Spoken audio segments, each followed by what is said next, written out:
We are your home theater and AV questions answered. This is AVRant. Want your home theater or AV question answered by Tom and Rob? Send it to question@avrant.com. Welcome to AVRant. I'm Tom Andry, and I'm here with Rob H. Ken. Ken owns a Marantz SR 1607 Slimline receiver. That's an older one, isn't it? It's a couple of years old. No, 1607 is quite new. Is it really? Yep. It's one of the slim lines, though. Okay. Anyways, he also bought a Emotiva Bass Axe A500 5-channel amplifier before he realized that a 1607 only offers 2 pre-outs for the front, left, right channels, and of course for the subwoofer, but none of the other speaker channels. So he doesn't have full pre-outs, therefore he can only use 2 of his channels for this amplifier. So he was referred to the Marantz SR 5011, 6011, or 7011 as models that offer a full set of pre-outs, but he wants to consider other brands besides Marantz. He still considers himself new to all this home theater stuff, so it can come across as a bit confusing or overwhelming at times. Fair enough. Dude, it's confusing or overwhelming for us. Uh-huh. So don't. Oh yeah, sometimes I'm like, oh god, I got to keep up with all this stuff because I'm supposed to be providing answers. I'm glad he does, because you know I'm not keeping up with you. I've been phoning it in for years. If he's nice. If he's looking at other brands, how can he tell whether or not they offer pre-outs for all of the speaker channels so that he can make full use of his 5-channel Emotiva? Dude, do you want me to tell you a secret? I'm gonna tell you a secret. I cannot even begin to start to read the specification pages and try to figure this stuff out. Oh, heck no. I just look at the picture of the back of the receiver and look for them. Yup. That is exactly what I do. I look for pre-outs. I look to see how many they got. When I wrote articles for Audioholics, I never read the specification. I would copy the specification page and post it up there, and I would look at the back of the receiver. That's how I caught that. Who was it that stole the Oppo and the Universal player and stuck it in their box? Theta or no, not Theta. No, Theta was the Panasonic. That was the Panasonic. Theta. It was Oh, was it that New Force one? No, it wasn't. It was somebody very important. Anyways, I had that's how I did all my previews and reviews and stuff like that. Is I just looked at the back panel and didn't write them up. And I looked at the back panel of the Oppo. And I looked at the back panel of this other one and went, this is the same back panel. I just wrote about this one. And then it all sort of fell into place.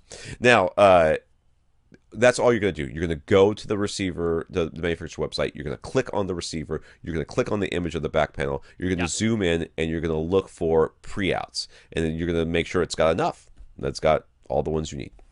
Yeah, and out of all the brands that we typically talk about, so Marantz and Denon, their sister companies, Yamaha, Onkyo, Pioneer, Sony, all of them put the label right on there, pre-outs. Yeah, it'll have. So if you're looking at the back panel, you look at sometimes you do need to zoom in, but yeah, it will say pre-outs. It'll be right there. You can. A lot of them will have one subwoofer pre-out. It's the only one. It'll be purple. Right. Sometimes that's the case. So then you know, oh, that's not going to work. But if you see 8 or 11 or 13, sometimes they have, then you know you got a full set. Yeah. So he asked, do his speakers have to be 8 ohms? Everything seems to give its specifications at 8 ohms. What happens if his speakers are something other than 8 ohms? Well, to begin with, your speakers are 8 ohms.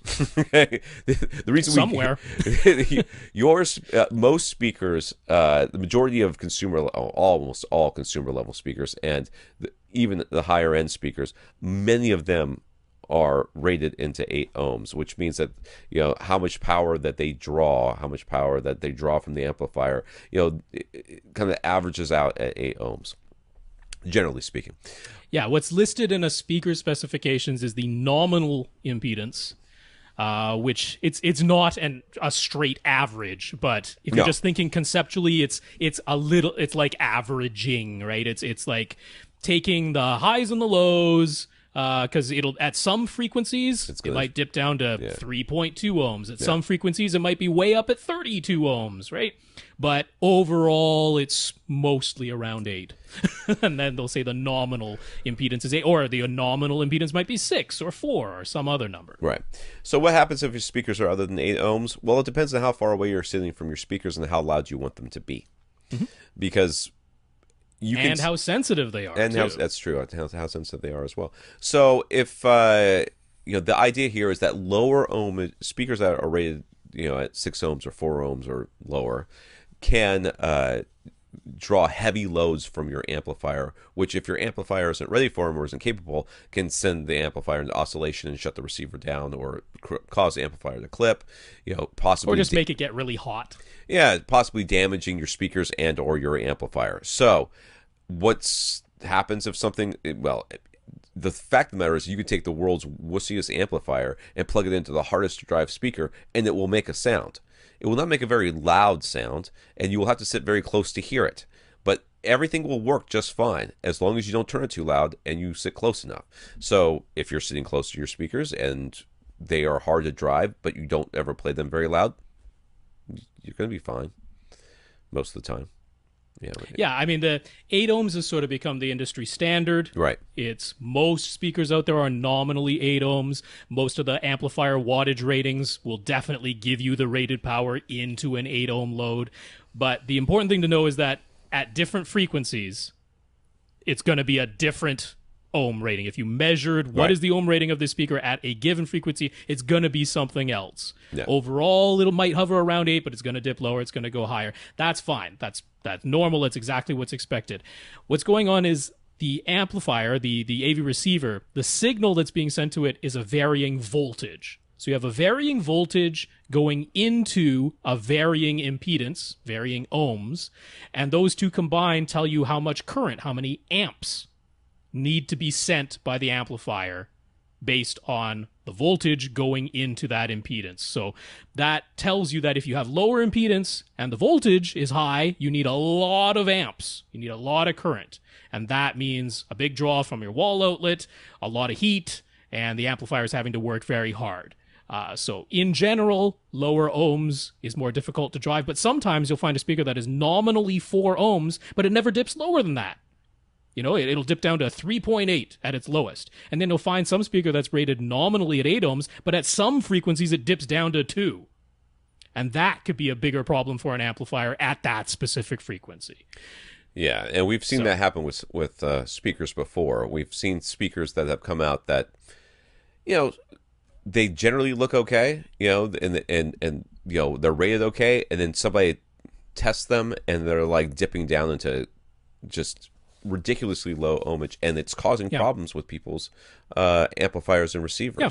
So, but if you have anything that resembles normal speakers, if it's anything you could buy from a store that isn't some like super esoteric specialty shop, or something you bought from any of the online brands, it'll work with an AV receiver. They're not crazy enough to sell a speaker that isn't going to function with a normal AV receiver. That would put them out of business. It has to be some weird esoteric thing. Yeah. That's the only time. And if it is, they'll probably warn you, hey, you need this type of amplifier to go with this speaker because we're silly and we designed it that way. They won't always warn you, but they should. His 1607 could do 5.2.2 Atmos, and he has loved the sound. Since he's aiming to get a new receiver that can take full advantage of his Emotiva 5-channel amplifier, is there anything beyond simply looking for Atmos to make sure it will all work smoothly together and sound as good as possible? Nope. You're okay. I would look for room correction. Make sure you get a better, if not as good. I think they said multi-EQ on those things, right? Those ones had regular multi EQ. Yeah. Not XT, not XT, and not XT32. I would be looking for XT and XT32 with sub EQ HT, whatever it's called. Right. I would be looking for that, but that's not what you asked. Anything that says it can do 5.2.2 Atmos will be able to do 5.2.2 Atmos, unless it's something like a Pioneer or Onkyo where you got to make sure that it can do the setup that you actually have.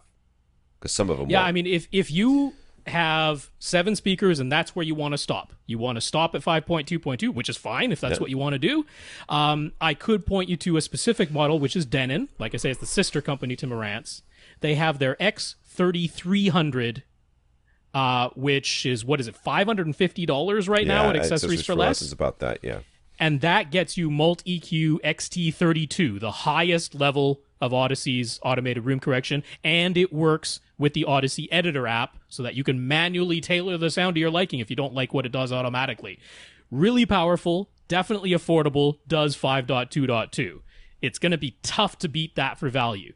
The only thing I would say is maybe you want to expand to 5.2.4. You don't have to, but maybe you want to. If you do, then that requires an AV receiver that can process 9 speakers instead of 7.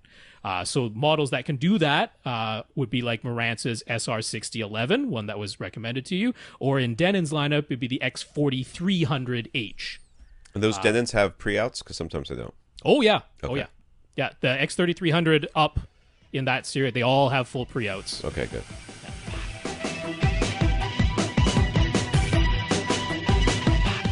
Want your question answered? Send it to question@avrant.com.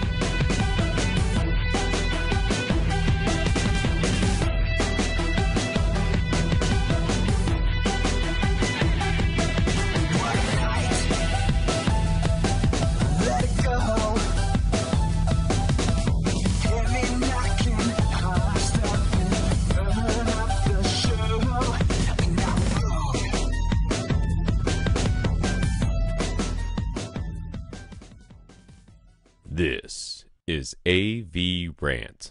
Now go out and listen to something.